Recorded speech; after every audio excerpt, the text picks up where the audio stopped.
Doctor BR Ambedkar Konaseema జిల్లా రావులపాలెం మండలం రావులపాడు వద్ద ఈ నెల 7వ తేదీన జరిగే మాదిగల రాజకీయ చైతన్య సభను విజయవంతం చేయాలని మాదిగ రిజర్వేషన్ పోరాట సాధన సమితి రాష్ట్ర ప్రధాన కార్యదర్శి బజ్జంకి సుధాకర్ మాదిగ పిలుపునిచ్చారు. బుధవారం కాకినాడలోని కర్ణంగారి జంక్షన్ వద్ద మాజీ ఉపరాష్ట్రపతి బాబు జగజ్జీవన్ రామ్ విగ్రహం వద్ద ఎంఆర్పీఎస్ఎస్ కాకినాడ జిల్లా ఇన్ఛార్జ్ తాతిపూడి మూర్తి మాదిగ అధ్యక్షతన జరిగిన కార్యక్రమంలో రాష్ట్ర ప్రధాన కార్యదర్శి బజ్జంగి సుధాకర్ పాల్గొన్నారు. ముందుగా బాబు జగజ్జీవన్ రావు విగ్రహానికి పూలమాలలు వేసి ఘన నివాళులర్పించారు. అనంతరం 7వ తేదీన జరిగే మాదిగల రాజకీయ చైతన్య సభ కరపత్రాలను పంపిణీ చేశారు. ఈ సందర్భంగా బజ్జంగి సుధాకర్ మాదిగ కాకినాడ జిల్లా ఇన్ఛార్జ్ తాతిపూడి మూర్తిని మీడియాతో మాట్లాడుతూ 7వ తేదీన ఎస్సీ రిజర్వ్డ్ స్థానాల్లో మాదిగలకు అధిక స్థానాలు కేటాయించి అన్ని పార్టీల వారు న్యాయం చేయాలని డిమాండ్ చేశారు.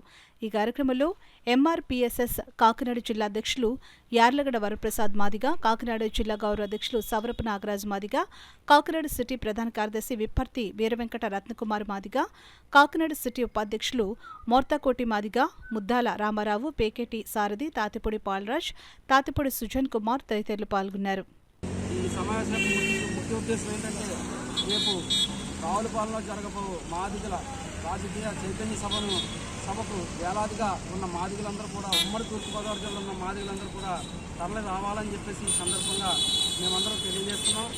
ఈరోజు రాజకీయ పార్టీలు చేస్తున్న అన్యాయాలను, అలాగే రాజకీయంగా మాదిగలు జరుగుతున్న అన్యాయాన్ని ఆ వేదిక మీద పెద్దలందరూ కూడా తెలియజేస్తారు. రాష్ట్ర కమిటీ సభ్యులు అలాగే రాష్ట్రంలో ఉన్న ప్రజలందరూ కూడా రాష్ట్రం నుంచి నలుమూల నుంచి కూడా మాదిగలందరూ తరలి వస్తారని, అలాగే వారికి మద్దతుగా ఉమ్మడి తూర్పుగోదావరి జిల్లాలో జరుగుతున్న ఈ కార్యక్రమానికి మన కాకినాడ జిల్లా నుంచి ఖచ్చితంగా వేలాదిగా మాదిగలందరూ కేటల నుంచి తరలి రావాలని, ఈ కార్యక్రమాన్ని విజయవంతం చేయాలని ఈ సందర్భంగా తెలియజేస్తున్నాం.